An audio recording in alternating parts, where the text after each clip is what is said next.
అదే RTV app వార్తల్ని క్షణాల్లో చదివే అవకాశం ఉంటుంది. ఒక న్యూస్ పేపర్, ఒక టెలివిజన్ ఛానల్ మీ చేతుల్లో ఎప్పుడూ ఉంటాయి. సంగపట్నం ఎత్తిపోతల పథకం ఉందో అక్కడి నుంచి మా సంగపట్నం చెరువు, కోటవాణి చెరువుకు నీరును విడుదల చేయడం జరిగింది.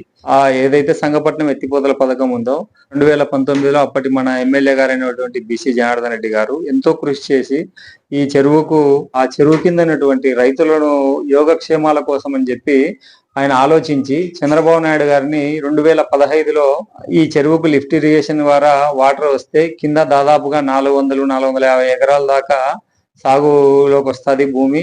అలాగే బోర్లకు, బావులకు కానీ ఎక్కడ కూడా నీటి కొదవ లేకుండా అందరికీ దాదాపుగా 3-4 గ్రామాలకు ఉపయోగపడుతుందని ఆ రోజు చంద్రబాబు నాయుడు గారికి వివరించి చెప్పడం జరిగింది.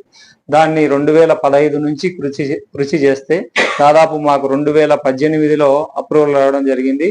2018 అప్రూవల్ వచ్చిన 6-7 నెలల్లోనే దాన్ని బీసీ జనార్దన్ రెడ్డి గారు యుద్ధ ప్రాతిపదికన పూర్తి చేయించి 2019లో దాన్ని నీటిని మొదటిసారిగా మా కోటవాణి చెరువుకు వదలడం జరిగింది. 2019లో నీటి వదిలిన తర్వాత అప్పటి నుంచి ప్రభుత్వం మారింది. 2019 ఎలక్షన్ తర్వాత ప్రభుత్వం మారిన తర్వాత దాన్ని నీళ్లు వదలడం కానీ, దాన్ని మెయింటెనెన్స్ చేయడం కానీ ఏది చేయలేదు. అది చేయకపోగా ఎక్కడి నుంచి రామ్కో సిమెంట్ వారికి వాటర్ తీసుకుపోవడానికి పైప్ లైన్ వేయడం జరిగింది. ఆ పైప్ లైన్ ను వేసే క్రమంలో ఇక్కడ ఈ పైపులన్నీ ధ్వంసం అయిపోయినాయి.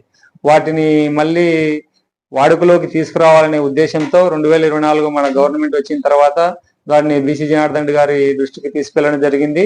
మేము, మా రైతులందరం దాన్ని ఆయన చాలా సహృదయంతో స్పందించి మా కోసం ఎక్కడైతే ఇప్పుడు దద్దనాల చెరువుకు అలాగే జరిగితే ఆయన సొంత ఖర్చులతో దాదాపు 20 లక్షల ఖర్చులతో ఆయన దానిలను రిపేర్ చేసి చేయడం జరిగింది. అలాగే మాకు కూడా చేయమని మేము ఆయన్ను అడిగితే వితిన్ 6 months లో ఆయన దాదాపు 3.5 లక్షలు ఖర్చు పెట్టి మాకు పైప్ లైన్లు రిపేర్ చేయించడం, మోటార్లు రిపేర్ చేయించడం జరిగింది. మళ్ళీ నీళ్లను వదలడం జరిగింది. కాబట్టి ఏదైతే మా కోటవాణి చెరువుకు మళ్ళీ మహర్దశని తీసుకొచ్చడానికి కృషి చేసిన బీసీ జనార్దన్ రెడ్డి గారికి మా సంగపట్నం గ్రామం ప్రజల తరపున, అలాగే ఈ అవుకు మండల ప్రజల తరపున ఆయనకు ధన్యవాదాలు తెలియజేసుకుంటున్నాను. మరిన్ని వీడియోస్ కోసం ఛానల్ ని సబ్స్క్రైబ్ చేయండి. లేటెస్ట్ అప్డేట్స్ కోసం వాట్సాప్ ఛానల్ ని ఫాలో చేయండి. అండ్ లింక్ డిస్క్రిప్షన్ లో ఉంది.